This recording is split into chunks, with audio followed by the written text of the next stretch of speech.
മക്കളെ, ജെറുസലം വചന കൂടാരത്തിൽ നിന്നും 3 മിനിറ്റ് പ്രാർത്ഥനയ്ക്കായി നമ്മളിതാ ഒരുങ്ങി നിൽക്കുകയാണ്. സ്വദേശങ്ങളിലും വിദേശങ്ങളിലും നമ്മുടെ കുടുംബങ്ങളിലും സമൂഹങ്ങളിലും ഒക്കെ ഇരുന്നു കൊണ്ട് കർത്താവിന്റെ വചനം നമ്മുടെ ജീവിതത്തിന് കാതോർത്ത് നിൽക്കുകയാണ്. ഇന്നിതാ ഈശോ നമ്മോട് പറയുന്ന വചനം മത്തായിയുടെ സുവിശേഷം 16-ാം അധ്യായം 24-ാം വാക്യം. ഈശോ ശിഷ്യന്മാരോട് അരുളി ചെയ്തു, ആരെങ്കിലും എന്നെ അനുഗമിക്കാൻ ആഗ്രഹിക്കുന്നുവെങ്കിൽ തന്നെ തന്നെ പരിത്യജിച്ച് ദിവസേന തന്റെ കുരിശുമെടുത്ത് എന്റെ പിന്നാലെ വരട്ടെ. കുരിശുകൾ വരുമ്പോൾ, സഹനങ്ങൾ വരുമ്പോൾ, വേദനകൾ വരുമ്പോൾ അറിയാതെ നമ്മൾ പറയാറില്ലേ, ദൈവം എന്നെ കാണുന്നില്ലേ, ദൈവം എന്നെ മറന്നോ, ദൈവം എന്നെ ശ്രദ്ധിക്കുന്നില്ലേ? ഇതൊക്കെ ഒരു സാധാരണ മനുഷ്യന്റെ ഹൃദയത്തിൽ ഉയരുന്ന ചോദ്യങ്ങളാണ്. സഹനം എന്ന് പറഞ്ഞാൽ അതൊരു പ്രാർത്ഥനയാണ്. കുരിശെടുക്കുക എന്ന് പറഞ്ഞാൽ അതൊരു പ്രാർത്ഥനയാണ്. കുരിശെടുക്കുക എന്ന് പറഞ്ഞാൽ അതൊരു സഹനമാണ്.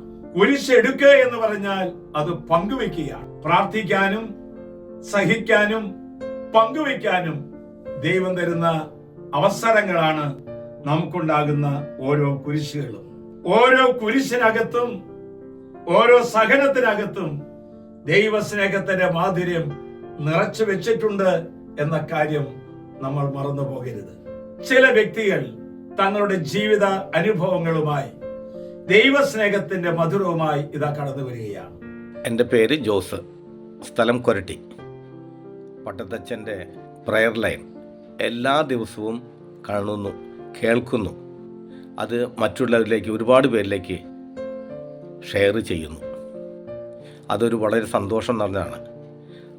അച്ഛൻ്റെ പ്രയർ ലൈൻ ഏത് സമയത്താണോ വരുന്നത്, അത് വന്നതിന് ശേഷം ഒത്തിരി പേരിലേക്കാണ് ഷെയർ ചെയ്യാൻ സാധിക്കുക. അത് വളരെ സന്തോഷമാണ്.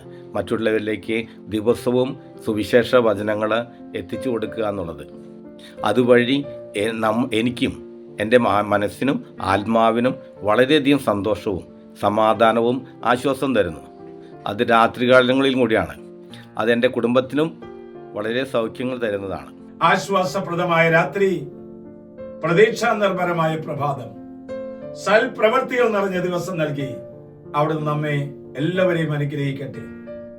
നമ്മുടെ കർത്താവ് ഈശോ മിശിഹായുടെ കൃപയും പിതാവായ ദൈവത്തിന്റെ സ്നേഹവും പരിശുദ്ധാത്മാവിന്റെ സഹവാസവും പരിമളവും നാം എല്ലാവരോടും, പ്രയർ ലൈൻ ഷെയർ ചെയ്ത എല്ലാവരോടും ഒരുമിച്ച് അത് കേൾക്കുന്നവരും അത് ഷെയർ ചെയ്യുന്നവരുടെ കൂടെ ഉണ്ടായിരിക്കട്ടെ എന്ന് പ്രാർത്ഥിക്കുന്നു.